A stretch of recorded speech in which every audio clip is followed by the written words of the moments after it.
Les manipulateurs remarquent souvent quelque chose chez toi avant même que tu ouvres la bouche.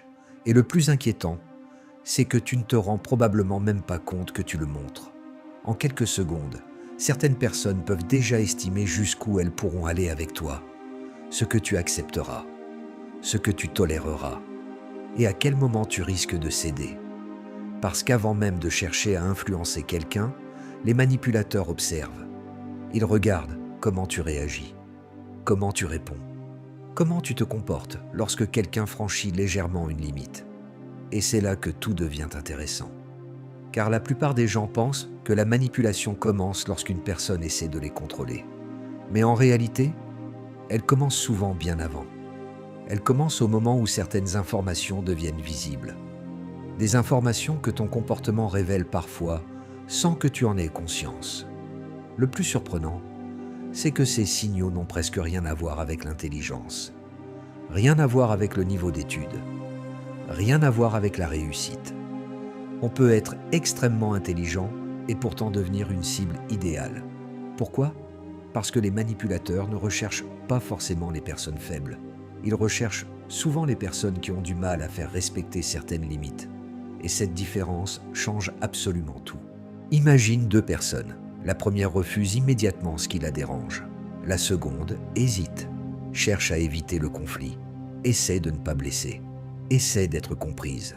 À ton avis, laquelle attirera davantage l'attention d'un manipulateur ?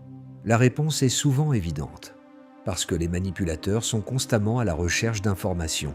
Ils veulent savoir où se trouvent les limites, à quel point elles sont solides, et surtout, si elles existent réellement. Le problème, c'est que beaucoup de personnes associent la gentillesse à une qualité universellement positive.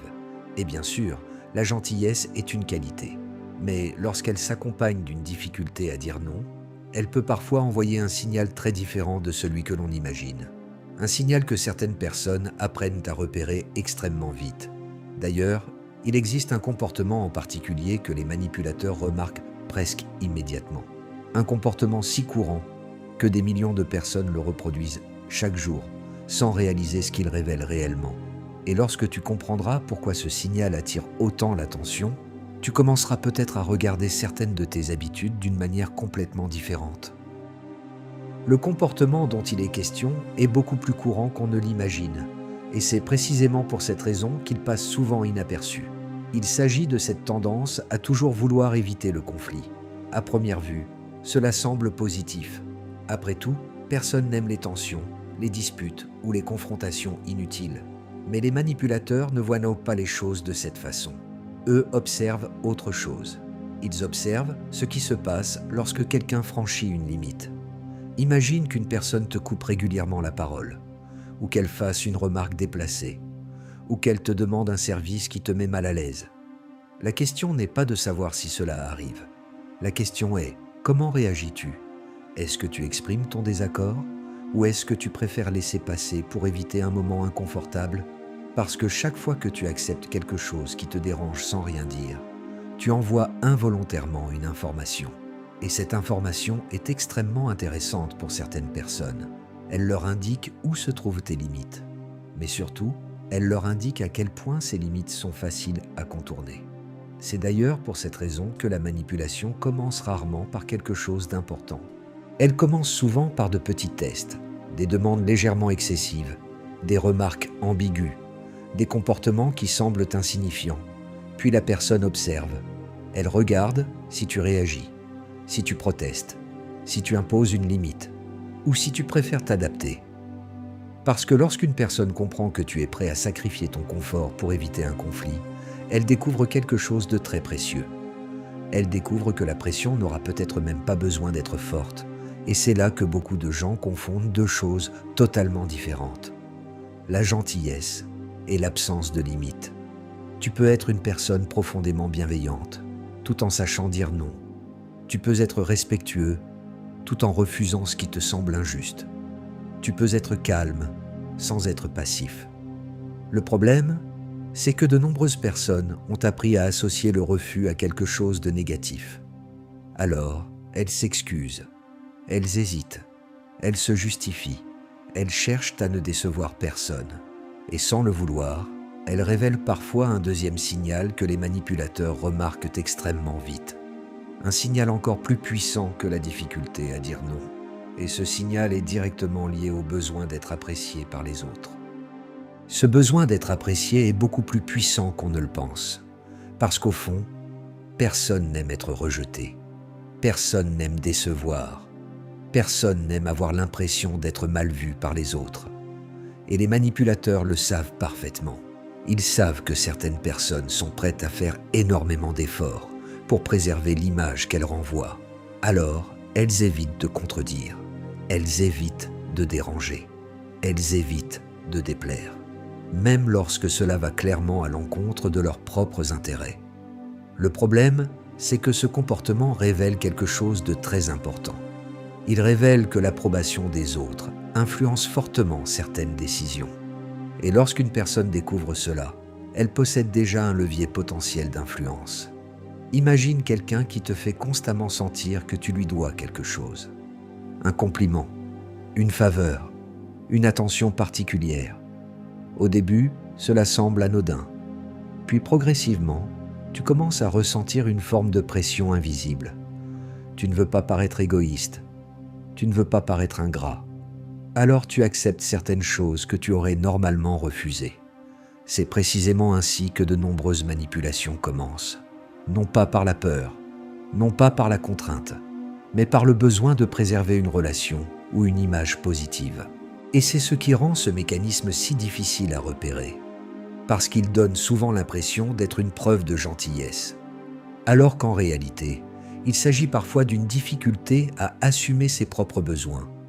D'ailleurs, les manipulateurs sont particulièrement attentifs à un autre comportement, un comportement que beaucoup de personnes considèrent comme normal, le fait de constamment chercher la validation des autres.